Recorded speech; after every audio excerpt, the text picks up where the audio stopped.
Porn দেখাটা শুরু হয়েছিল ক্লাস 7-এ বন্ধুদের হাত ধরে। বলতে গেলে পর্ন দেখাটা এক প্রকার নেশা আমার।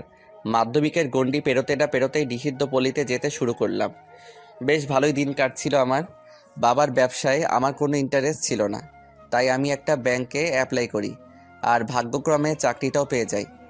ব্র্যান্ডের ঘড়ি, টি শার্ট, পারফিউম ছাড়া আমার একদিনও চলে না। আর হ্যাঁ, সেই সাথে যৌনতা ছাড়াও আমার একদিনও চলে না। আজও একটা নিষিদ্ধ পল্লীতে এসেছি। মামা আপনি হ্যাঁ। অনেকদিন পর আসলেন এদিকে। হ্যাঁ, একটু ব্যস্ত ছিলাম। মামা একটা খাসা মাল আছে, কিন্তু রেটটা একটু বেশি। আমি মুচকি এসে বললাম, ও নিয়ে তুই চিন্তা করিস না। চলেন মামা, আপনাকে রুমটা দেখিয়ে দিয়ে আসি। রুমের সামনে এসে ছেলেটি আমার হাতে একটা কন্ডোমের প্যাকেট ধরিয়ে দিয়ে বলল, মামা মেয়েটা নতুন, একটু মানিয়ে নেবেন। ও নিয়ে তুই চিন্তা করিস না। বিড়াল কিভাবে মারতে হয় সেটা আমি ভালোভাবে জানি। আরে ধর, আমার কাছে চকলেট ফ্লেভার আছে। রুমে গিয়ে আমি অবাক, খাটের কোণে একটা ডানা কাটা পরি দাঁড়িয়ে আছে। মেয়েটির গোলাপি ঠোঁটগুলো যেন আমাকে ডাকছে। আমি ব্লেজার খুলে মেয়েটির কাছে গিয়ে লিপ কিস করতে শুরু করলাম। মেয়েটি আমাকে ধাক্কা মেরে মেঝেতে ফেলে দিল। আজ আপনি ব্রাশ করেননি? কি বিশ্রী গন্ধ। কথাটা শুনে মাথাটা বিগড়ে গেল। মেঝে থেকে উঠে বললাম, বেশ্যা বেশ্যার মতো থাকবি। মেয়েটি আর কোনো কথা বলল না, মাথা নিচু করে দাঁড়িয়ে রইল। আমি মেয়েটাকে ধাক্কা মেরে বিছানায় ফেললাম, ঝাঁপিয়ে পড়লাম মেয়েটার উপর। মেয়েটির উপর নির্মম অত্যাচার করলাম সারা রাত। সকালবেলা ঘুম থেকে উঠে দেখি পতিতা মেয়েটির নগ্ন দেহটা আমার উপর আষ্টে পৃষ্ঠে জড়িয়ে আছে। অপরূপ দেখাচ্ছে পতিতা মেয়েটিকে। আমি বিছানা থেকে উঠে ওয়াশরুমে গেলাম। 20 মিনিট শাওয়ার নেওয়ার পরে রুমে এসে দেখি পতিতা মেয়েটি বিছানায় বসে রয়েছে। আমি কাপড় পরে মানিব্যাগ থেকে 1000 টাকার একটা নোট মেয়েটির হাতে ধরিয়ে দিয়ে বললাম, ধন্যবাদ তোমাকে এত সুন্দর একটা রাত উপহার দেওয়ার জন্য। সুন্দর রাত? সে তো আপনার ছিল। কাল রাতে তো আমার মৃত্যু হয়েছে। মানে? কিছু না। আমি আসছি। ঘুম ঘুম চোখ নিয়ে ব্যাংকে ঢুকলাম। ইস্যু 1 কাপ কফি আমার দিকে এগিয়ে দিয়ে বলল, সারা রাত ঘুম হয়নি বোধহয়। আমি ইস্যুর হাতটা চেপে ধরে বললাম, তুমি সারা রাত আমাকে ঘুমাতে দাওনি। সারা রাত শুধু তোমার কথা ভেবছি। ধ্যাত, এই চলো না আজ আমার রুমে। আজ হবে না, অন্য কোনো দিন। ইস্যু আমার মুডটা নষ্ট করে দিল। ইস্যুকে নিয়ে কতবার যে আমার রুমে গিয়েছে তা আমার নিজেরও মনে নেই। ফোনটা বেজে উঠল। মা, ফোন দিচ্ছি। কি মা, ফোন দিচ্ছ কেন? আমি ব্যস্ত আছি, আমি আমার ফ্ল্যাটে থাকবো, রাখছি। যৌন চাহিদা মেটানোর জন্য আলাদা একটা ফ্ল্যাট কিনেছি। হোটেল থেকে মেয়ে নিয়ে তো আর বাড়িতে ওঠা যায় না, এই জন্যে আলাদা ফ্ল্যাট কেনা। ব্যাংক থেকে বের হয়ে রেস্তোরাঁয় গেলাম। গিয়ে দেখি রাতের ওই পতিতা মেয়েটি। আমি মেয়েটির কাছে গেলাম, হেই তুমি। প্লিজ চলে যান, কেউ দেখে নিবে। ওকে। আমি খাবার খেতে লাগলাম। কিছুক্ষণ পর পতিতা মেয়েটির পাশে একটা ছেলে এসে বসলো। কে এই ছেলেটি? আমি আমার ফ্ল্যাটে চলে আসলাম। কে ছিল পতিতা মেয়েটির সাথে? হয়তো ওর কোনো কাস্টমার। কেন ভাবছি আমি ওই পতিতা মেয়েটির কথা? না, কিছুতেই মেয়েটির কথা ভুলতে পারছি না। আমি গাড়ি নিয়ে চলে আসলাম নিষিদ্ধ পল্লীতে। মামা আপনি মনে হয় মনে ধরেছে। হুম। মামা এই নেন কন্ডম। ও আপনার কাছে তো চকলেট ফ্লেভার আছে। হ্যাঁ, আমি সব কিছু ব্র্যান্ডের ইউজ করি। আমি পতিতা মেয়েটির ঘরে গেলাম। আপনি? কেন, আসতে মানা? না। আমি মেয়েটির কাছে গিয়ে বললাম, আজ কিন্তু ব্রাশ করছি। পতিতা মেয়েটি মুচকি হাসলো। আমি পতিতা মেয়েটির কাছে গেলাম। পতিতা মেয়েটির উষ্ণ নিঃশ্বাস আমার মুখে এসে পড়ছে। আমি ব্লেজার মাটিতে ছুঁড়ে ফেললাম। পতিতা মেয়েটির কাছে গিয়ে লিপ কিস করতে লাগলাম। মেয়েটিও আমার ডাকে সাড়া দিল। আমরা দুজনে মেতে পড়লাম এক যৌন খেলায়। বেশ কিছুক্ষণ পর আমি পতিতা মেয়েটিকে বলতে লাগলাম, তুমি সত্যি অনেক সুন্দর। পতিতা মেয়েটি কোনো কথা বলল না, চুপ করে আমার দিকে মুখ করে শুয়ে রইল। আমি পতিতা মেয়েটির হাতে একটা চুম্বন করলাম। আচ্ছা, আজ রেস্তোরাঁয় তোমার পাশে ছেলেটি কে ছিল? আমার কাজিন। ও, আমি তো মনে করেছিলাম। কি, আমার কাস্টমার? না মানে হ্যাঁ। ভাবাটাই স্বাভাবিক, কারণ আমি পতিতা, আর পতিতা মেয়েদের কেউ ভালো চোখে দেখে না। জানেন, খুব ভয় করে আমাদের। কেন? আত্মসম্মান হারানোর ভয়। আত্মসম্মান? পতিতা মেয়েটি আমার দিকে তাকিয়ে বলল, কেন, আমাদের কি আত্মসম্মান নেই? না মানে পতিতাদের আবার আত্মসম্মান? ঠিকই বলেছেন আপনি, পতিতাদের আবার আত্মসম্মান। কিন্তু এই পতিতাদের কাছেই কিন্তু আপনারা ছুটে আসেন শরীরের খিদে মেটানোর জন্য। আপনাদের ভাষায় যৌন চাহিদা, কিন্তু এটা ভুলে যাবেন না পতিতারাও মানুষ। আমরা টাকার জন্য আমাদের শরীর বিক্রি করি, কিন্তু কোনো মেয়ে কখনো চায় না সে পতিতা হবে। নিশ্চয়ই কোনো কারণ থাকে যার জন্য তারা পতিতা হয়। হ্যাঁ, আমাদের হয়তো আত্মসম্মান নেই আপনার ভাষায়, কিন্তু আমরা সব সময় ভয়ে থাকি কে কখন দেখে নেয়। এ কথা যদি আমাদের পরিবার বা সমাজ জানে তাহলে কি হবে আমাদের। কিন্তু আপনাদের মতো ভদ্র লোকেদের কেউ কিন্তু কিচ্ছু বলবে না, দোষটা শুধু পতিতা মেয়েটার। পতিতা মেয়েটির কথা শুনে কিছুক্ষণের জন্য থমকে গিয়েছিলাম। সত্যি কথাগুলো চরম সত্যি। আচ্ছা, এবার এগুলো ছাড়ো, তোমার নামটাই তো জানা হলো না। সে কি 2 দিন ধরে এই পতিতাটার কাছে আসছেন আর নামই জানেন না? আহ, হিয়ালি করো না তো। তোমার নাম কি? এই পতিতাটার নাম হলো অবন্তী। বাহ, বেশি সুন্দর নাম তো। ক্রিং ক্রিং, ফোনটা বেজে উঠল। ও, ইস্যু ফোন করেছে। Hello darling. কোথায় তুমি? আমি আজ ফ্রি আছি। তাহলে এই রাতটা কাটাচ্ছ তো আমার সাথে? হুম। ওকে, আমি তোমাকে তোমার বাড়ির সামনে পিক আপ করে দিব। রাখছি। Love you darling. ফোনটা পকেটে রাখতেই চোখ পড়ল পতিতা মেয়েটির দিকে। পতিতা মেয়েটি আমার দিকে তাকিয়ে রয়েছে, এমন করে তাকাচ্ছে যেন আমি কোনো অপরাধ করেছি। ফোনটা ধরে, কিছু বলবে? আপনার বউ ফোন করেছিল? আরে না। ও, প্রেমিকা? তোমার প্রেমিকা জানেন তো যে তুমি এই পতিতাটার কাছে আছো?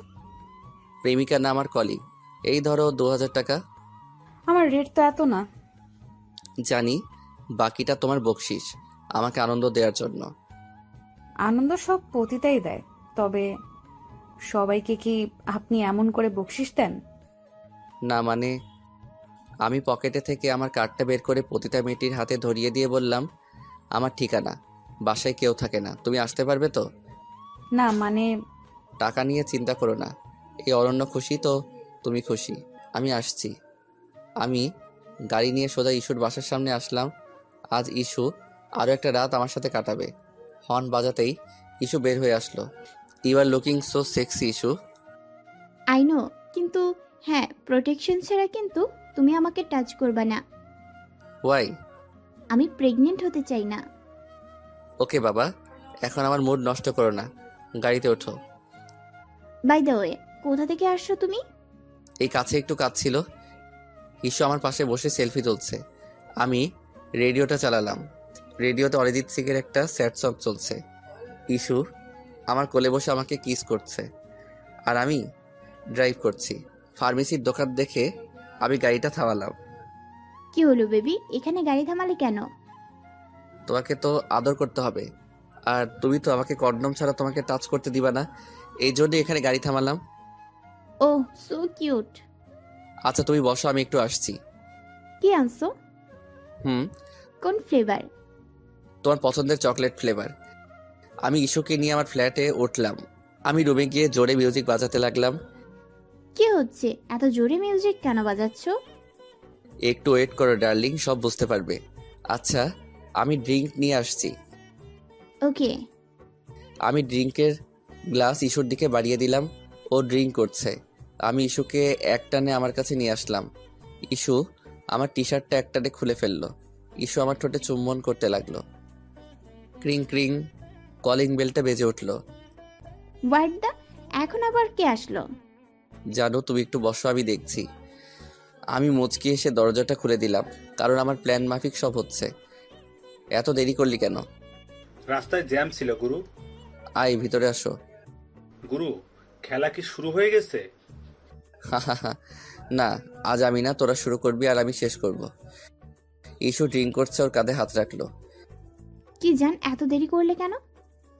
ইস্যু পিছনে ঘুরে একটা দূরে সরে গেল আর বলতে লাগলো, কে, কি, কারা তোমরা?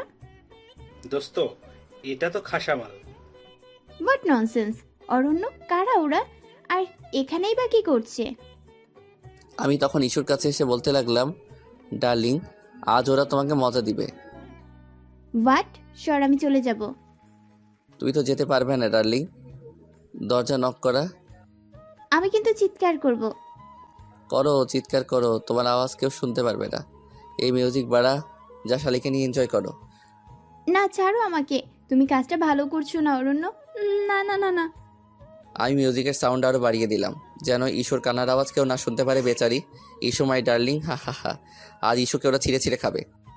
উফ, শালি এত চিৎকার করছে কেন? রাফিজ, বল দোষ। শালি এত চিৎকার করছে কেন? সোসাইটির লোকজন তো জেনে যাবে। যা, ওর হাত বেঁধে মুখে কাপড় বেঁধে দে। ঠিক আছে দোষ, আর হ্যাঁ, দেখিস মারা যেন না যায়। কিন্তু ও বেঁচে গেলে তো সবাইকে সব বলে দিবে, তখন আমাদের কি হবে? হা হা হা। ওই ভাবনা আমি আগেই ভেবে রেখেছি। যা, তুই গিয়ে মজা নাই। বেচারি Ishu, I really miss you Ishu. 4 জন মিলে গ্যাং রেপ করছি ইস্যুকে, আর আমি তা ভিডিও করছি। ভিডিও করে রাখার মূল উদ্দেশ্য হলো যখন তখন ব্ল্যাকমেল করে ইস্যুর সাথে ফুর্তি করা। ইস্যু শুধু যন্ত্রটায় ছটফট করছে। এখন অনেকেই ভাবছেন কখন আমি আমার বন্ধুদের ডাকলাম কি, তাই তো? তাহলে চলুন একটু ফ্ল্যাশব্যাকে চলে যাওয়া যাক। যখন আমি কন্ডম কিনতে গিয়েছিলাম তখন আমি গাড়ি থেকে নেমে আমার এক বন্ধুকে ফোন করলাম। হ্যালো নীল, আরে দোষ, তুই এতদিন পর, তোর কোনো খবর আছে কি? তোদের জন্য একটা খাসা মাল আছে। কি বলছিস কি? আরে হ্যাঁ শোন, মালটাকে নিয়ে আমি আমার ফ্ল্যাটে যাচ্ছি, তোরা চলে আয়। হ্যাঁ আসছি দোষ। বেচারি ইস্যু, এখন আবার পালা ইস্যুর সাথে ফুর্তি করার। আমি ইস্যুর উপর ঝাঁপিয়ে পড়লাম। আমার বন্ধুরা সারা রাত ইস্যুকে পালাক্রমে ধর্ষণ করলো। এখন অনেকেই হয়তো ভাবছেন ইস্যু তো আমার সাথে এর আগেও রাত কাটিয়েছে আর আজও রাত কাটানোর জন্য এসেছিল, তাহলে আমি কেন এরকম করলাম কি, তাই তো? তাহলে শুনুন, ইস্যুকে আমার এক বন্ধু প্রেমের প্রস্তাব দিয়েছিল, কিন্তু ও রাজি হয়নি। ইস্যুকেও বিয়েও করতে চেয়েছিল, কিন্তু ইস্যু রাজি হয়নি কারণ আমার বন্ধু ছিল গরিব, আর বন্ধু সেই অপমান মেনে নিতে পারেনি। ও গলায় দড়ি দিয়ে মারা গিয়েছিল। এখন আপনারা বলবেন এতে আমার সমস্যা কি? বলছি, এতে আমার কোনো প্রবলেম নেই। যখন আমি ইস্যুকে আমার সাথে রাত কাটানোর কথা বলি তখনও রাজি হয়ে যায়, কারণ আমি ধনী। যে ওকে ভালোবেসে বিয়ে করতে চাইলো তাকেও অপমান করে মৃত্যুর দিকে ঠেলে দিল, আর যে ওকে নিয়ে ফুর্তি করতে চাইলো তার সাথে রাত কাটানোর জন্য তৈরি হয়ে গেল। শালি, এই শোন, ওকে ছেড়ে দে, আজ আর না, মরে যাবে। ঠিক আছে। আমি ইস্যুর সামনে গেলাম। ইস্যুর নগ্ন দেহটা মেঝেতে পড়ে রয়েছে। আমি ইস্যুর হাতের বাঁধনটা খুলে দিলাম, মুখ থেকে কাপড়টা তুলে নিলাম। আমি একটু পানি খাবো। দিচ্ছি। ইস্যু আর উঠতে পারছে না, ওর সারা শরীর ব্যথা, গত রাতের অত্যাচারের ফল। কেন আমার সাথে এমন করলে অরণ্য? প্রতিশোধ। প্রতিশোধ? কিসের প্রতিশোধ? আরে আমি তো নিজে এসেছিলাম তোমার সাথে রাত কাটানোর জন্য। তুমি কি করলে? তোর মতন মেয়ের সাথে এইরকমই করা উচিত বলে আমি আরেকটা সিগারেট জ্বালালাম। আমি কি করেছি? মনে নেই তোর আমার বন্ধুর সাথে তুই কি করেছিলি?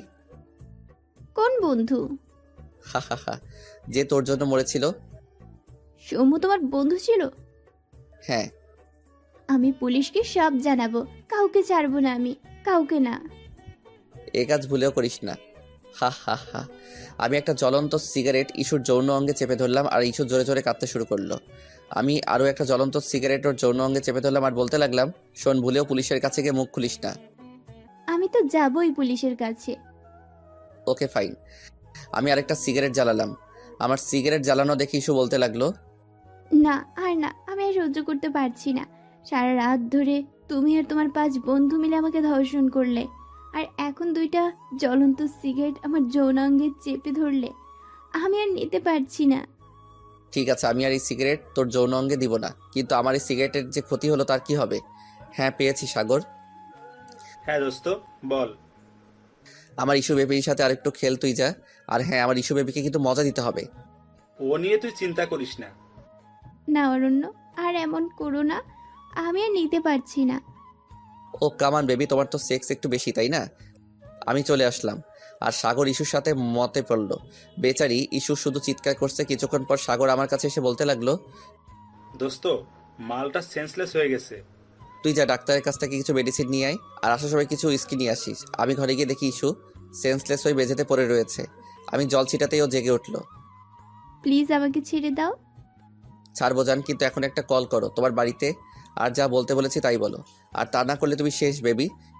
ইস্যু আমার কথা মতো ওর বাড়িতে ফোন করলো, আর আমার কথাগুলোই বললো, যাও এখন শাওয়ার নিয়ে আসো। আমি উঠতে পারছি না। তোমাকে তো যেতেই হবে। ইস্যু আমার ভয়ে বসে বসে ওয়াশরুমে ঢুকলো। ইস্যুর সারা শরীর গন্ধে বেড়ে গেছে। কিছুক্ষণ পর সাগর ওষুধ দিয়ে আসলো। ইস্যু শাওয়ার দেওয়ার পর ওকে মেডিসিনগুলো দিলাম। ইস্যু ক্লান্ত হয়ে বিছানায় মাথা রাখতে ঘুমিয়ে পড়লো। দোষ, মালটা যদি সব বলে দেয়? বলবে না, ওকে মেরে ফেলাটাই ভালো। না, ওকে মারবো না। ওকে নিয়ে আমার অন্য ভাবনা আছে। যা, এখন তোরা সবাই বাড়ি যা, রাতে চলে আসিস।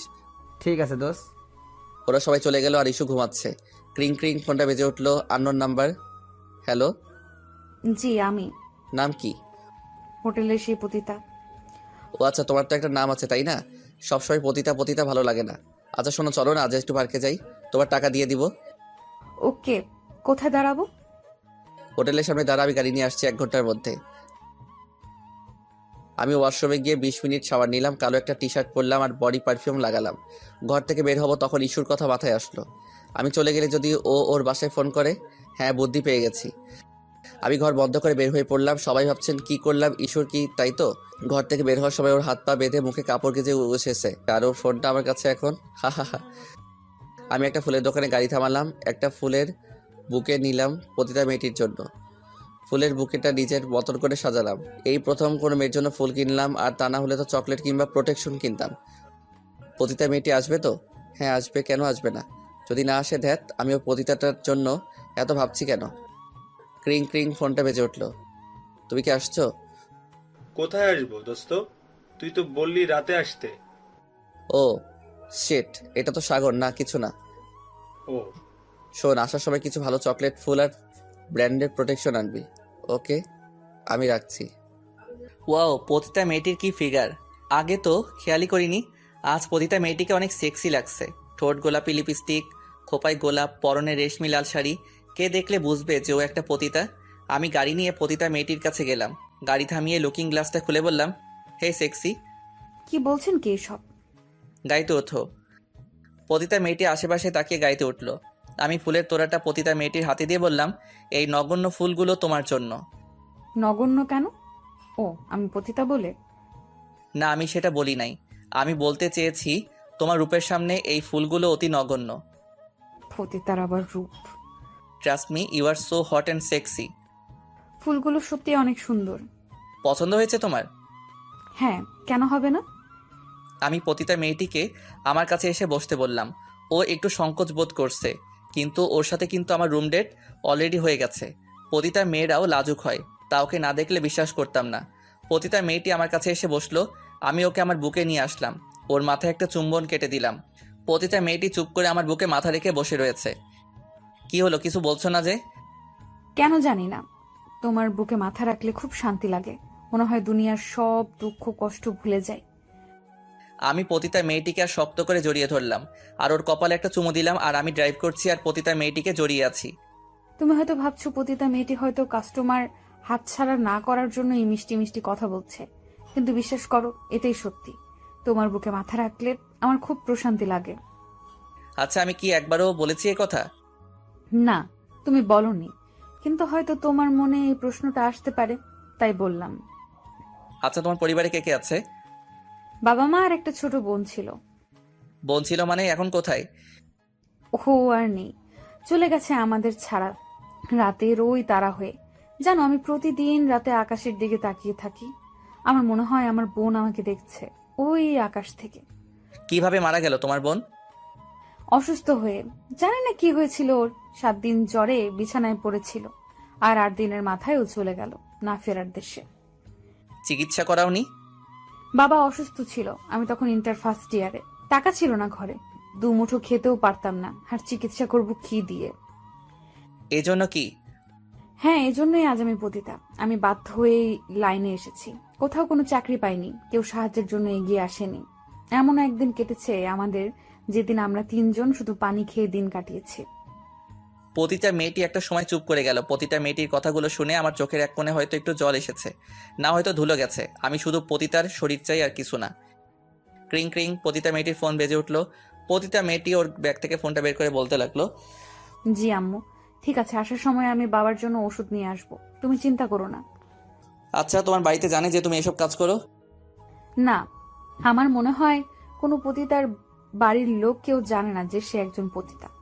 আমার বাড়ির লোকেও জানে না। যদি জানতে পারে তাহলে আমার অসুস্থ বাবা আর বাঁচবে না, আর আমার এই পাপের টাকা কেউ ছুঁয়েও দেখবে না।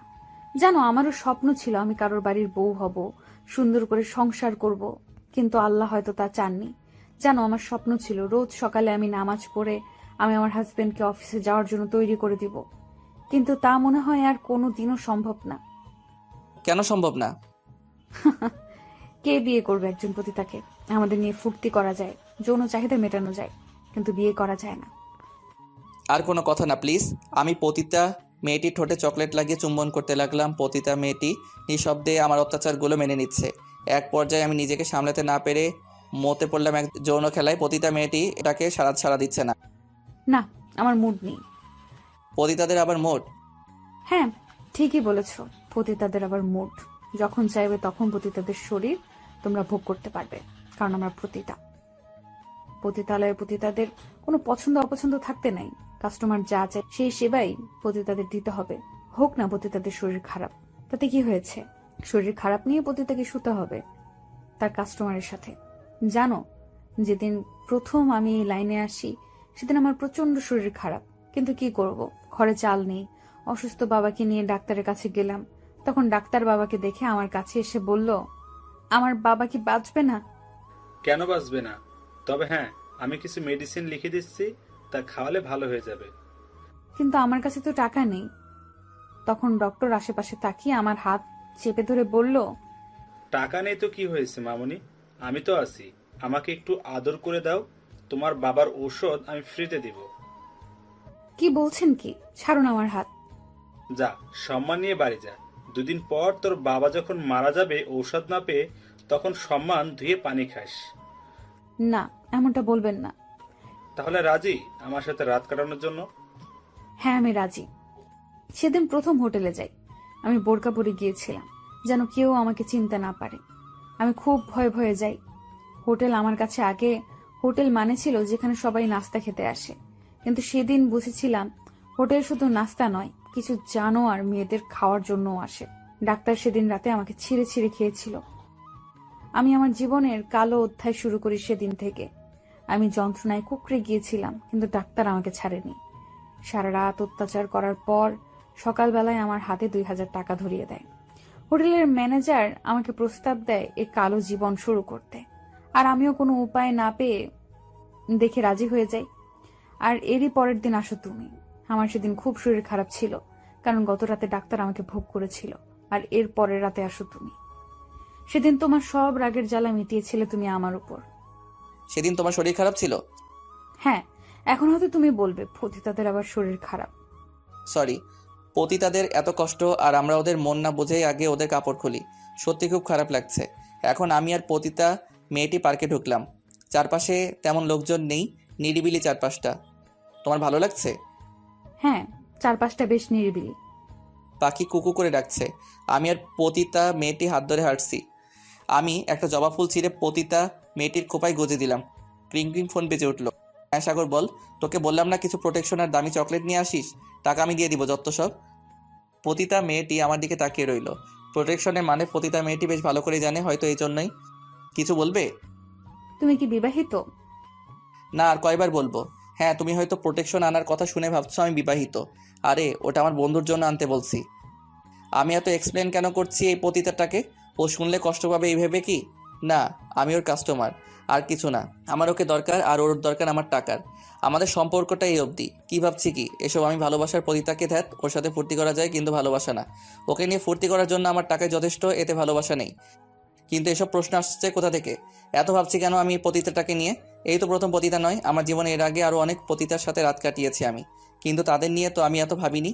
তাদের কারোর সাথে তো আমি ঘুরতে যাইনি। ও বুঝছি, ওর পতিতা হওয়ার গল্পটা আমাকে ইমোশনাল করে দিয়েছে। দ্যাটস স্যাড, আর কিছু না। ও আর 5টা পতিতার মতনই, যে ওকে টাকা বেশি দিবে, ও তার সাথে রাত কাটাবে। না, এটাই শেষ দেখা হবে আমার পতিতা অবন্তীর সাথে। এরপর আর কোনো দিন ওর সাথে দেখা করব না। হ্যাঁ, এটাই ফাইনাল। তুমি কি কিছু ভাবছো? কই না তো, চলো আইসক্রিম খাই। আমি আর প্রতিটা মেয়েটি আইসক্রিম খাচ্ছি। প্রতিটা মেয়েটির হাত থেকে ওর আইসক্রিমটা পড়ে গেল। আমি আমার মুখেরটা আইসক্রিম ওকে দিলাম। ও এক কামড় মুখে নিয়ে আবার আমাকে দিচ্ছে। পুরাই হিন্দি ফিল্মের মতন রোমান্টিক। কেন জানি মানা করতে পারলাম না ওকে। আমরা দুজনই হিন্দি ফিল্মের নায়ক নায়িকার মতন হাঁটলাম, গান ধরলাম। চলুক না ফিল্মটা কিছুক্ষণ ধরে, কারণ এটাই শেষ সময় কাটানো ওর সাথে। আমি প্রতিটা মেয়েটির স্তন চেপে ধরলাম, প্রতিটা মেয়েটির গোলাপি ঠোঁটে লিপ কিস করতে লাগলাম। এক পর্যায়ে প্রতিটা মেয়েটি আমাকে বাধা দিয়ে বলল, কি করছেন কি? কেউ দেখে নিবে তো। দেখুক আমি তোমার রূপে পাগল হয়ে গেছি। কেউ যদি দেখে নেয় তাহলে কিন্তু আপনারই আত্মসম্মান হারাবেন। আমার কিন্তু কিছুই যায় আসবে না, কারণ আমি একজন পতিতা। কাপড় খোলাটা আমার পেশা। আমি কাপড় খুললেই টাকা পাবো। আর এটা একটা পাবলিক প্লেস। এখানে আপনার আত্মসম্মান, আপনার অসম্মান হোক, তা আমি কখনোই চাই না। কথাটা সত্যি। পতিতাদের কোনো আত্মসম্মান নেই, ওরা কাপড় খুলে টাকা পাবে, কিন্তু আমার সম্মান হারালে আমি তার পাবো না। চলো গাড়িতে চলো। এই কথাটা কি বারবার বলা খুব দরকার? হ্যাঁ, আমি পতিতা, আর পতিতাদের কোনো আত্মসম্মান নেই। কারণ আমাদের মতো পতিতারা যদি আত্মসম্মান নিয়ে বসে থাকে তাহলে আমাদের সংসার চলবে না। বাবার চিকিৎসার অভাবে মারা যাবে, আর মা না খেতে পেয়ে মারা যাবে। বাবা মার মৃত্যু দেখার আগে আমার মনে হয় কাস্টমার সামনে কাপড় খোলাটাই ভালো। এতে যদি আত্মসম্মান না থাকে তাহলেও চলবে, কারণ বাবা মায়ের মুখে তো এক মুঠো অন্ন তুলে দিতে পারবো। আর কি যেন বললে তুমি? ও হ্যাঁ, পতিতা পতিতা পতিতা। কেউ পতিতা হয়ে জন্মগ্রহণ করে না। আমাদের মতো পতিতাদেরও একটা নাম থাকে। সমাজ হয়তো ভুলে যায় আমাদের নামগুলো। কেউ ডাকে আমাদের সকিনা, কেউ ডাকে মর্জিনা, কেউ আবার জানু, ডার্লিং এসব বলে ডাকে। আর কেউ ডাকে পতিতা পতিতা। জানো, আমরা কিন্তু আমাদের কাস্টমারদের খুব ভালো সার্ভিস দেই, কারণ তা না হলে হয়তো সে পরের দিন আসবে না, আর সে না আসলে চলবে না আমাদের সংসার। হ্যাঁ, পতিতাদের কাছে ছুটে যাও তোমরা রাতের আধারে একটু সুখ পাওয়ার জন্য। সেই পতিতারা হাজারো কষ্ট বুকে চেপে তোমাদের আনন্দ দিয়ে থাকে, কিন্তু তোমরা কি করো? দিনের বেলায় আমাদের মতো পতিতাদের দেখলে নাক ছিটকাও, ঘৃণা করো আমাদের, কিন্তু রাতে আমাদের শরীরটাকে ছিঁড়ে ছিঁড়ে খাও তোমরা। প্লিজ এসব কথা বাদ দাও এখন। আমি এখন হট হয়ে পড়েছি। চলো গাড়িতে চলো। কেন গাড়িতে কেন? ও বুঝেছি, গাড়িতে বোধহয় আমার শরীরটাকে ভোগ করবে তুমি, কি তাই তো? হ্যাঁ চলো, আমি আর পারছি না। আমি পতিতা মেয়েটিকে গাড়িতে নিয়ে গেলাম। গাড়িটা কালো হওয়ায় আমার সুবিধা হয়েছে।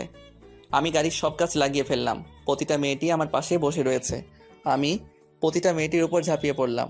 প্রতিটা মেয়েটির ঠোঁট চুম্বন করতে করতে আমার টি শার্টটা খুলে ফেললাম। আর প্রতিটা মেয়েটি আমার ডাকে সাড়া দিয়ে আমার ঠোঁট চুম্বন করতে লাগলো। ক্রিং ক্রিং আমার ফোনটা বেজে উঠল। ও শিট, এই সময় কে ফোন করলো? ফোনটা ধরো, জরুরি কলও হতে পারে।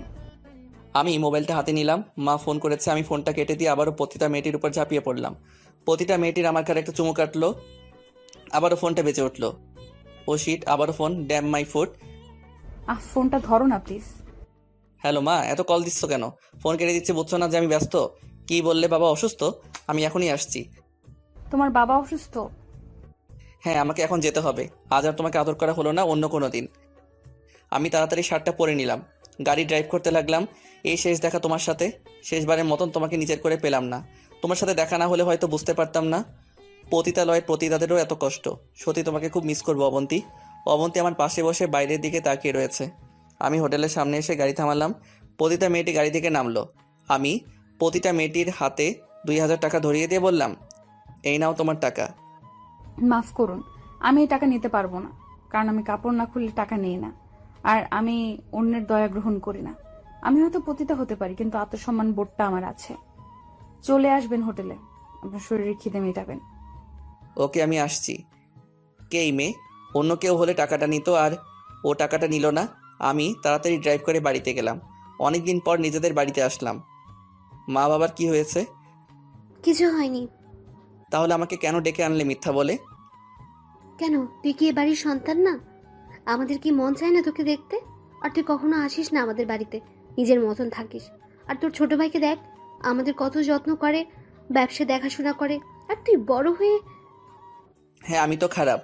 তোমরা থাকো তোমাদের ছোট ছেলেকে নিয়ে, কেন আমাকে ফোন দাও? আমি তো চাই না এখানে আসতে। তোমার ছোট ছেলে এই করেছে ওই করেছে, বিশ্বাস করো আমি চাই না এখানে আসতে। আমি বাড়ি থেকে বের হয়ে আসলাম। আমার ভালো লাগে না এই সংসার। বেশ তো আছি নিজের মতন। পতিতা, মদ, বন্ধু বান্ধব, পার্টি এসব নিয়ে তো বেশ আছি। কেন মা, কেন আমাকে ডাকো এই বাড়িতে? না আর না, আমি আর ওই বাড়িতে যাব না। সব শেষ করে দিব ওই মিথ্যা সম্পর্কগুলো। অনেক হয়েছে। আর না, আর না। ভালো থেকো মা, পারলে ক্ষমা করো তোমার এই নিকৃষ্ট ছেলেটাকে। ইস্যুর নগ্ন দেহটা আমাকে আবার উত্তেজিত করে তুলল। বিছানায় ইস্যুর নগ্ন দেহটা দেখে আমি আর নিজেকে কন্ট্রোল করতে পারলাম না। আমি টি শার্টটা খুলে ইস্যুর কাছে গেলাম। আমি ইস্যুর ঠোঁটে হাত বুলাতে লাগলাম। আমি পাগল উন্মাদের মতন ইস্যুর গোলাপি ঠোঁটগুলো চুষতে লাগলাম। আমি ইস্যুর স্তনে হাত রাখতেই ইস্যু জেগে উঠল। ইস্যুর হাত পা বাঁধা। ইস্যু আর্তনাদ কণ্ঠে আমাকে বলতে লাগলো, প্লিজ অরণ্য, আমাকে ছেড়ে দাও, আমি আর পারছি না। তোমার যৌবন যে আমাকে ডাকছে সোনা, এখন আমি কি করব বলো? না, আমার প্রচন্ড ব্যথা করছে। কাল সারা রাত তুমি আর তোমার বন্ধুরা আমাকে পালাক্রমে ধর্ষণ করলে, আর এখন তুমি আবারও আসছো আমার সাথে যৌন সম্পর্ক করতে। ওভাবে বলছো কেন সোনা? ধর্ষণ বলো না, বলো কাল সারা রাত আমি আর আমার ফ্রেন্ডসরা মিলে তোমার সাথে রোম্যান্স করছি। আর আমার এখন খুব রোম্যান্স করতে ইচ্ছা করছে। তোমার সেক্সি শরীরটা আমাকে ডাকছে তোমার কাছে, একটু আদর করবো তোমাকে। প্লিজ বাধা দিও না। আমার প্রচন্ড ব্যথা করছে, আমি আর পারবো না, প্লিজ আমাকে ছেড়ে দাও। বেশি ব্যথা দিব না, বিশ্বাস করো।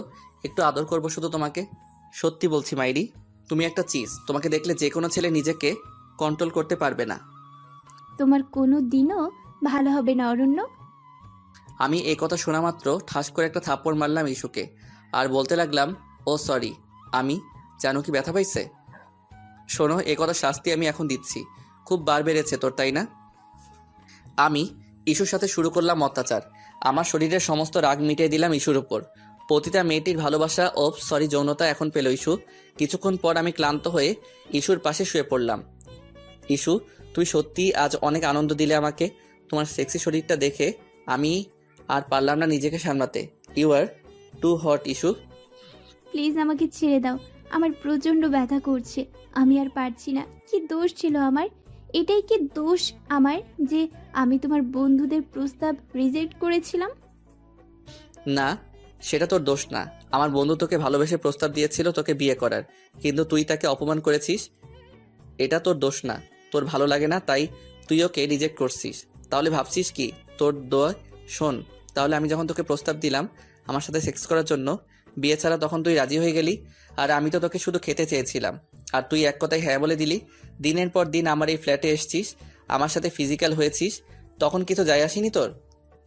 আর আমার বন্ধু তোকে খেতে চেয়েছিল না, তোকে বিয়ে করতে চেয়েছিল, তাও আবার ভালোবেসে, কিন্তু তুই তো রাজি হলি না। অথচ আমার সাথে রাজি হয়ে গেলি, আর আমি তো তাকে বিয়ের প্রস্তাবও দেইনি। এটাই ছিল তোর অপরাধ, বুঝলি এখন? আর হ্যাঁ, আমার বন্ধু সৌম্য তোকে সত্যি ভালোবেসেছিল, যার পরিণতি তুই ওকে দিলি মৃত্যু। এখন আমিও তোকে মারবো তিলে তিলে, তোর সাথে ফুর্তি করব যখন আমার মন চাইবে তখন, বুঝলি? আমি ডাইনিং রুমে এসে ড্রিঙ্ক করতে লাগলাম। ফোনটা বেজে উঠলো। এ কি, প্রতিটা মেয়েটি ফোন করছে? না, আমি আর ওর ফোন ধরবো না। ফোনটা বেজে বেজে কেটে গেল। প্রতিটা মেয়েটি এক নাগারে ফোন করতেই লাগলো। একটা সময় আমি বিরক্ত হয়ে ফোনটা ধরলাম। আমি কিছু বলার আগেই প্রতিটা মেয়েটি বলতে লাগলো, তুমি ঠিক আছো তো? এতক্ষণ ধরে ফোন করছি, ফোন ধরছো না কেন? তুমি বাড়িতে ঠিকভাবে পৌঁছেছো? তোমার বাবা এখন ঠিক আছে তো? এই তুই কে রে? তোকে এত কথা আমি কেন বলতে যাব? পতিতার মতো থাক। আমার পার্সোনাল লাইফে তোকে নাক গলাতে বলছি কি? আমি কোথায় যাব, কি করব, কি খেলাম, এসব আমি তোকে বলতে যাব কেন? তুই কে রে? আমার ঘরে বউ কি? বাজারের সস্তা মেয়ে। তোদের মতো মেয়ে না হাজার পাবো রাস্তায় বের হলে। দুদিন একটু ভালো করে কথা বলছি কিনা বলছি, ও এসেছে অধিকার ফলাতে। আরে তোদের মতো সস্তা মেয়েদের আমার খুব ভালো করে জানা আছে। আরেকটা কথা শোন, নিজের সীমানা ছাড়াস না। হোটেলের এক বেশ্যা এসেছে আমার খবর নিতে। ও বুঝেছি, কাস্টমার পাচ্ছিস না, তাই আমার সাথে এত ভাব করছিস। 2 টাকার পতিতা। ফোনটা কেটে দিল। আমি যখন কথাগুলো বলছিলাম তখন ও পাশ থেকে শুধু কান্নার আওয়াজ পাচ্ছিলাম। আমি ঠিক করছি যা করেছি। কেন ও আমাকে ফোন করবে? কে হই আমি ওর? ওর কান্নার আওয়াজটা এখনো আমার কানে ভেসে আসছে। খুব খারাপ লাগছে, কিন্তু কেন? আরে আমি খারাপ? আমি কারোর জন্য কষ্ট পাই না। 2 টাকার পতিতা। না, আমার এইরকম লাগছে কেন পতিতা মেয়েটির জন্য? আমি কি একবারও ফোন করব?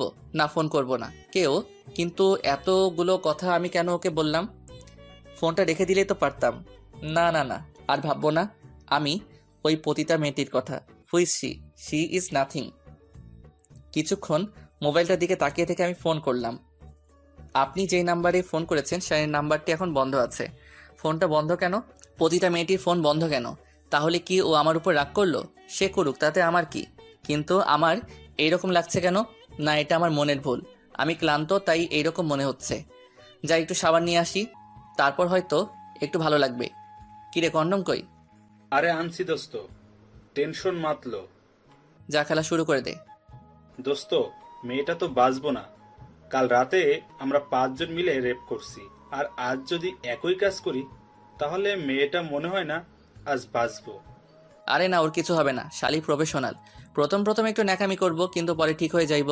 শোন, আজ সবাই একসাথে যাস না, নিতে পারবো না। এক এক করে যাবি, আর দেখিস আবার মেরে ফেলিস না, তাহলে আমাদের মজার উৎস নষ্ট হয়ে যাবে। ঠিক আছে দোস্ত। এক এক করে সবাই ইস্যুর কাছে যাচ্ছে, আর ইস্যু শুধু চিৎকার করছে। আর করবেই না কেন, 5 জন ছেলে একটা মেয়েকে ছিঁড়ে খাচ্ছে। সবগুলো হাইনার মতো ঝাঁপিয়ে পড়েছে ইস্যুর উপর। এই সব কিছুর মধ্যে আমি আবারও পতিতা মেয়েটিকে ফোন করলাম, কিন্তু পতিতা মেয়েটি ফোন ধরছে না। আচ্ছা, পতিতা মেয়েটি আবার কিছু করে বসলো না তো? আরে না, কি করবে আবার? সাগর, একটু শোন তো। হ্যাঁ বল দোস্ত। শোন, আমি একটু বাইরে যাচ্ছি, ততক্ষণ তারা ম্যানেজ কর শালিকে। আমি আবারও বলে যাচ্ছি, দেখিস যেন না মারা যায়। ও আমাদের সোনার ডিম পাড়া হাঁস, বুঝলি? হ্যাঁ, ও নিয়ে তুই একদমই চিন্তা করিস না। আমি গাড়ি নিয়ে বের হয়ে পড়লাম। এই প্রতিটা মেয়েটির কথা আমি যত বলি আর ভাবনা তত বেশি করে, আমি যেন আরো ভাবি। আমি গাড়ি নিয়ে হোটেলে গেলাম। হ্যাঁ, আমি পতিতালয়ে গেলাম পতিতাকে খুঁজতে। মামা আপনি অনেকদিন পরে আসলেন কিন্তু। হ্যাঁ, একটু ব্যস্ত ছিলাম মাঝখানে। মামা, একটা নতুন মেয়ে আছে, দেখাবো? না, অবন্তি আছে। ও, আপনি অবন্তীর কাছে আসছেন, কিন্তু মামা আজ তো অবন্তী আসে নাই। মা, আপনি টেনশন কইরেন না, অবন্তীর চেয়েও ভালো খাসা মাল আছে। আসেন, আপনাকে রুমটা দেখিয়ে দিয়ে আসি। অবন্তি আসে নাই? না থাক তাহলে আজ। কি হয়েছে মামা? এই প্রথম আপনি হোটেলে আইসা কামনা কইরা চলে যাইতেছেন। মামা, বললাম না অবন্তীর চেয়ে ভালো মেয়ে আছে, আপনাকে খুশি কইরা দিব। অবন্তির বাড়ির ঠিকানা আছে? না, আমরা কোনো পতিতার বাড়ির ঠিকানা রাখি না, কারণ এতে মেয়েটার অসুবিধে হতে পারে। এখানে এমন অনেক পতিতা আছে যাদের বাড়ির লোক জানে না তারা এই দেহ ব্যবসায় কাজ করে। ও আচ্ছা, অবন্তি আসলে আমাকে ফোন দিতে বলিস। আমি হোটেল থেকে বের হতে যাচ্ছি, তখন একজনের সাথে ধাক্কা খেয়ে পড়ে গেলাম। হ্যালো মিস্টার, দেখে চলতে পারেন না? তুই এখানে? আমার ছোট ভাই, আমার মায়ের সুবোধ বালক। তুই এখানে কি করছিস দাদা ভাই? পতিতালয়ে মানুষ যা করতে আসে তাই করতে এসেছিলাম, কিন্তু তুই আমাকে একটা কথা বল, তুই এখানে কি করতে এসেছিস? Same answer. আমার বাবা মায়ের আদর্শ ভদ্র ছেলে এসেছে পতিতালয়ে। বাহ, আচ্ছা, বাবা মা জানে তো? দাদা ভাই, সিক্রেট করিস না, এটা একটা পাবলিক প্লেস। আর আমি যদি বাবা মাকে বলি তুই এখানে এসেছিলি, তখন? আমি বাবা মায়ের খারাপ ছেলে, আসলে তারা কষ্ট পাবে না, কারণ তারা জানে আমি তাদের বকে যাওয়া সন্তান। কি তুই তো আর আমার মতো বকে যাওয়া সন্তান না?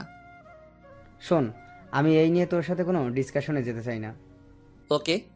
আমি হোটেল থেকে বের হয়ে আসলাম। আমার ছোট ভাইও আমার মতো বকাটে গেল, কিন্তু ও তো বাবা মায়ের ভালোবাসা পায়, তাহলে ও কেন বকতে গেল? আমি খারাপ হওয়ার হাজার কারণ আছে, কিন্তু ওর তো তা নেই। আমি বাবার ভালোবাসা কখনো পাইনি, কিন্তু ও তো পেয়েছে, তাহলে কেন ও এমন হলো? আচ্ছা, আজ পতিতা মেয়েটি আসলো না কেন? ওর কি কিছু হয়েছে? আমি আবারও পতিতা মেয়েটিকে ফোন করলাম, রিং হচ্ছে। হ্যালো, কে বলছেন? আমি অরণ্য, অবন্তী। আমার কণ্ঠ শোনা মাত্র অবন্তী ফোনটা কেটে দিল।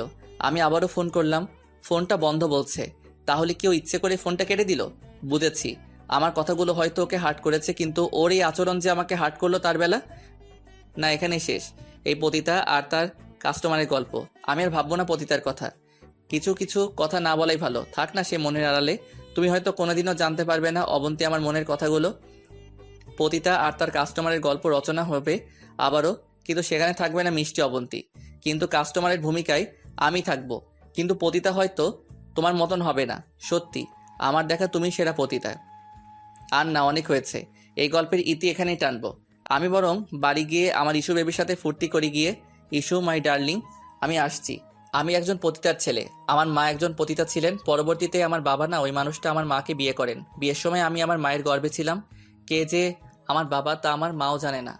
এই জন্য আমার মায়ের স্বামী আমাকে দেখতে পারে না, বারবার শুধু আমার জন্ম পরিচয় নিয়ে প্রশ্ন তোলে। আমাকে শুধু বলে আমি একজন পতিতার সন্তান। আমার বাবা ঠিক নেই। আচ্ছা, আমার জন্মে তো আমার কোনো হাত ছিল না, তাহলে কেন সবাই আমাকে জারজ বলে?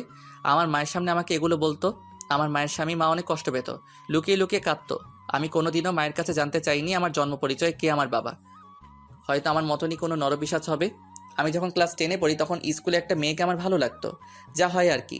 আমি মেয়েটাকে প্রস্তাব দিয়েছিলাম, কিন্তু মেয়েটি রাজি না হয়ে আমার বাবার কাছে, মানে আমার মায়ের স্বামীর কাছে নালিশ দেয়। যেদিন ওই লোকটি আমাকে বলেছিল রক্ত যাবে কোথায়, কথা কাটাকাটি হওয়ার পর তিনি আমাকে বলে দেন আমার জন্ম পরিচয় নিয়ে, এই যে আমি এক পতিতার ছেলে। সেদিন আমার মাথার উপর আকাশ ভেঙে পড়েছিল। সেদিন রাতে ছাদে গিয়ে আমি প্রচণ্ড কেঁদেছিলাম। কেন আমার মা পতিতা ছিল, কেন সারা রাত কান্না করেছিলাম। আমি 1 মাস এই দুঃখে মায়ের সামনে যাইনি, মাও লজ্জায় আমার সামনে আসতো না। ধীরে ধীরে এই কথাটা ছড়িয়ে গেল যে আমি এক পতিতার সন্তান। আমার কোনো পিতৃ পরিচয় নেই। ক্লাসের সবাই আমাকে জারজ জারজ বলতো, মাকে নিয়ে অনেক উল্টাপাল্টা কথা বলতো। আমার জীবনটা যেন এক নিমিষেই ভেঙে চুরমার হয়ে গেল। একদিন আমি মায়ের কাছে গিয়ে প্রশ্ন করেছিলাম, মা কেন তুমি পতিতা হয়েছিলে? মায়ের চোখ দিয়ে শুধু কান্নার জল পড়েছিল সেদিন। এরপর থেকে আমি আর কোনোদিনও মাকে এই নিয়ে আর কোনো কথা বলি নাই। এরপর শুরু হয় আমার এক ভিন্ন জীবন।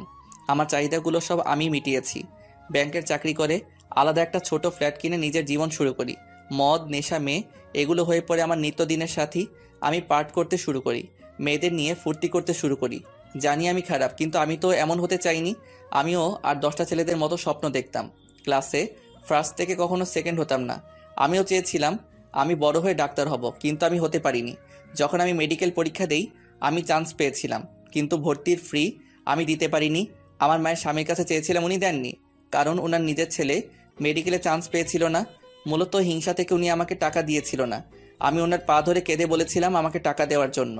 আমি সব টাকা শোধ করে দিব, কিন্তু ওনার একটাই কথা ছিল, আমার নিজের ছেলে চান্স পাইনি, তাহলে আমি কেন একটা পতিতার ছেলের জন্য টাকা দিব? তখন থেকে শুরু হয় আমার এক ভিন্ন ধরনের লাইফস্টাইল। আজ আমার এই অধপতনের জন্য দায়ীকে? আমার দোষ একটাই, আমি একজন পতিতার ছেলে। আমার কোনো জন্ম পরিচয় নেই। আমার মা পতিতা তো কি হয়েছে? এই জন্য আমাকে কি কম ভালোবাসে? না, বরং আর 10টা মায়ের মতনই আমাকে ভালোবাসে। সমাজ আমাকে বারবার বলেছে আমি একজন পতিতার ছেলে। আমি জারজ জারজ জারজ জারজ, এই একটা শব্দ আমার জীবনটাকে শেষ করে দিল। সেদিন আমি ঠিক করেছিলাম আমি বিয়ে করব একজন পতিতাকে, আর কখনো তাকে বলবো না তুই পতিতা ছিলি। আমার মনে হয় আমি তাকে পেয়ে গেছি। হ্যাঁ, আমি বিয়ে করব, আর 10টা মানুষের মতো আমিও সংসার করব। আমি সব বলে দিব অবন্তীকে। আমি আমার এই জীবনটা ছেড়ে দিব। আমি ভালো হয়ে যাব। আমি আমার সব ভুল স্বীকার করব অবন্তীর কাছে। আমি বিয়ে করব পতিতা অবন্তীকে। আমি একটা ছোট সংসার বাঁধবো অবন্তীকে নিয়ে। আমি ভালোবেসে ফেলছি পতিতা অবন্তীকে। না, আর পতিতা না, ও আমার অবন্তী, শুধু আমার অবন্তী। আমি বাড়িতে চলে আসলাম। আমার বন্ধুগুলো সব ক্লান্ত হয়ে বসে রয়েছে। সাগর আমাকে বলতে লাগলো, দোস্ত, ভালোই আরাম পেলাম। শালের ফিগার কি! ও এখন কি করছে? ঘুমাচ্ছে। দোস্ত যা, এবার তোর পালা। আর হ্যাঁ, দেখবি টেবিলের পাশে প্যাকেট রাখা আছে। আমি ইস্যুর কাছে গেলাম। ইস্যুর শরীরে বীর্যের গন্ধ। ক্লান্ত হয়ে ঘুমাচ্ছে ইস্যু। আমি ইস্যুর কাছে যেতে ইস্যু জেগে উঠলো। কি এবার তোমার পালা, তাই না? আমার আর ব্যথা করছে না, শুরু করো তোমার খেলা। আমি আর বলবো না আমাকে ছেড়ে দাও। আমি আর বলবো না আমার ব্যথা করছে। সত্যি বলতে কি অরণ্য, আমি তোমাকে ভালোবেসেছিলাম। না, তোমার টাকা দেখে না, আমি মন থেকে তোমাকে ভালোবেসেছিলাম। এই জন্যই আমি তোমার সাথে রাত কাটাতাম। কিন্তু তুমি কি করলে? তোমার বন্ধুদের দিয়ে আমাকে রেপ করালে। আমি এখনো তোমাকে ভালোবাসি। না, তোমার টাকার জন্য না। তুমি হয়তো ভাবতে পারো এই দর্শিতাকে কে বিয়ে করবে, এই জন্য আমি তোমাকে এই কথাগুলো বলছি। কিন্তু বিশ্বাস করো, আমি এখনো তোমাকে ভালোবাসি। তুমি কি পারবে আমাকে তোমার জীবনসঙ্গী করতে?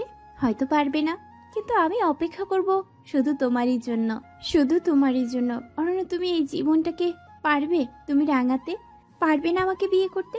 আমি ভুলে যাব আমার সাথে যা হয়েছে, আমি সব ভুলে যাব। কি পারবে না আমাকে বিয়ে করতে? শোন, যদি মুখ করিস তাহলে তোর ভিডিও ভাইরাল করে দিব। না, এমন করো না তুমি। আর হ্যাঁ, আমার সাথে একদম চালাকি না, বুঝলি? সাগর ইস্যুকে পৌঁছে দিতে গেল। আমি অবন্তীকে ফোন করে আমার বাড়িতে আসতে বললাম, আর অবন্তী অনেক বুঝিয়ে রাজি করিয়েছি। আজ আসবে অবন্তী। আমার মনের কথাগুলো আজ বলে দিব, কাল থেকে ভালো হয়ে যাব। আমি সুখের সংসার করব অবন্তীকে নিয়ে। আমি মেনে নিব অবন্তীকে। আমি আমার ছোট ফ্ল্যাটটা নিজের হাতে সাজাতে রাখলাম। সব আমার মনের মতো করে সাজাবো আজ। আমি বিছানার উপর গোলাপ ফুলের পাপড়ি ছড়িয়ে দিলাম, আর একটা ডায়মন্ড রিং এনেছি আমার অবন্তীর জন্য। কখন আসবে আমার অবন্তী? হ্যাঁ, আমার অবন্তী। আমি 20 মিনিট শাওয়ার নিলাম, নীল একটা পাঞ্জাবি পরলাম, শরীরে মাখলাম বডি স্প্রে। কলিং বেল বাজছে, মনে হয় আমার অবন্তী এসেছে। আমি দরজাটা খুললাম। আজ অবন্তী একটা নীল শাড়ি পরে এসেছে। অবন্তীর খোপে একটা গোলাপ ফুল। আমি অবন্তীকে রুমে আসতে বললাম। বাহ, অনেক সুন্দর করে সাজিয়েছো তো। তোমার থেকে সুন্দর লাগছে না? এগুলো সব তোমার জন্য, শুধু তোমারই জন্য। আমি তোমাকে আজ কিছু বলতে চাই অবন্তী। না, এখন না। অবন্তী ধীরে ধীরে আমার কাছে আসলো। অবন্তী আমার ঠোঁট একটা চুম্বন করলো। আমি অবন্তীকে কোলে করে বিছানায় নিয়ে গেলাম। ফুলের বিছানায় অবন্তীকে আরো বেশি সুন্দর লাগছে। আমি অবন্তীকে শক্ত করে জড়িয়ে ধরলাম। আমি আর অবন্তী মেতে পড়লাম এক অনন্তকালের মিলন খেলায়। কিছুক্ষণ পর আমাদের ক্লান্ত দেহ দুটো বিছানায় লুটিয়ে পড়েছে। আমি অবন্তীর হাতে একটা চুমু দিলাম। আমি টেবিলের কোণ থেকে চশমাটা নিলাম।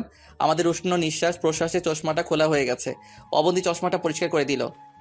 আমি আমার আর অবন্তীর জন্য ড্রিঙ্ক বানিয়ে আনলাম। অবন্তীর ক্লাসে ডায়মন্ড রিংটা দিলাম। আজ আমার মনের কথা বলবো। আমি ওয়াশরুম থেকে আসলাম। আমি তোমাকে কিছু বলতে চাই অবন্তী। হ্যাঁ, শুনবো, কিন্তু আগে ড্রিঙ্কটা শেষ করো, তারপর। ঠিক আছে। আমি ড্রিঙ্ক করতে লাগলাম। কি হলো, মাথা ঘুরছে কেন? আমি বিছানায় লুটিয়ে পড়লাম। অবন্তী তার বেগ থেকে চাকুটা বেশ করে বিধিয়ে দিল অরণ্যের বুকে। রক্তাক্ত হয়ে গেল চারপাশটা। অবন্তী শুধু হাসছে। কি আপনারা ভাবছেন কেন মারলাম অরণ্যকে? তাহলে শুনুন, এই অরণ্যর সাথে প্রেম করতো আমার বোন মিষ্টি। ওর দুর্বলতার সুযোগ নিয়ে ওকে ও রেপ করে, কিন্তু আমার বোন বিয়ের কথা বললেই ও ব্ল্যাকমেইল করত। এই কথাটা বলি অবন্তী আবারও চুরি বিধিয়ে দিল অরণ্যের বুকে। যদি আমার বোন সব বলতো তাহলে নাকি আমার বোনের ভিডিও ভাইরাল করবে। লজ্জায় ঘৃণায় আমার বোনও আত্মহত্যা করে। ও প্রেগনেন্ট ছিল। সেদিন আমি ঠিক করি ছাড়বো না এই নরপিশাচকে। এই জন্য ওকে ফলো করি। কি করে কোথায় যায় সব পরে জানতে পারে ও হোটেলে যায়। তখন আমি হয়ে গেলাম পতিতা। হ্যাঁ, আমি পতিতা। আমি আমার বোনের মৃত্যুর জন্য পতিতা হয়েছি। আজ আমার বোনের আত্মা শান্তি পেল। বোন, আমি পেরেছি। অবন্তী পুলিশকে ফোন করলো। অবন্তীর হাতে হাত করা। প্রতিটা টিভি চ্যানেলে একটাই নিউজ, পতিতার হাতে তার কাস্টমার খুন। আদালতে দাঁড়িয়ে আছে অবন্তী। উকিল প্রশ্ন করছে। কেন খুন করলেন আপনার কাস্টমারকে? কাস্টমার? হ্যাঁ, কাস্টমার। ওকে খুন করেছি, বেশ করেছি। ও তো ধর্ষক। ও আমার বোনকে রেপ করেছিল। এর জন্যই আমি ওকে খুন করেছি। আপনি আইনের আশ্রয় নিতে পারতেন। আইন? হাহ, এই আইন কিনা বলে মেয়েদের রেপ হওয়ার 24 ঘন্টা গোসল করতে পারবে না, কারণ এতে নাকি রেপের চিহ্ন মুছে যায়। রেপ হলে বসে থাকতে হবে, কখন পুলিশ আসবে, কখন মেডিকেল হবে। আমি বেশ করেছি, ওকে খুন করেছি। হ্যাঁ, আমি পতিতা ধর্ষকদের শাস্তি দেওয়ার জন্য আমার মতো হাজার অবন্তী পতিতা তৈরি। অবন্তীর যাবজ্জীবন কারাদণ্ড হলো। অবন্তী এখন কারাগারে দিন কাটাচ্ছে। অবন্তী সারাদিন শুধু একটাই কথা ভাবে। কি বলতে চেয়েছিল অরণ্য? ওর শেষ কথাটা শুনতে পারলাম না। ধন্যবাদ সবাইকে আমাদের পাশে থাকার জন্য।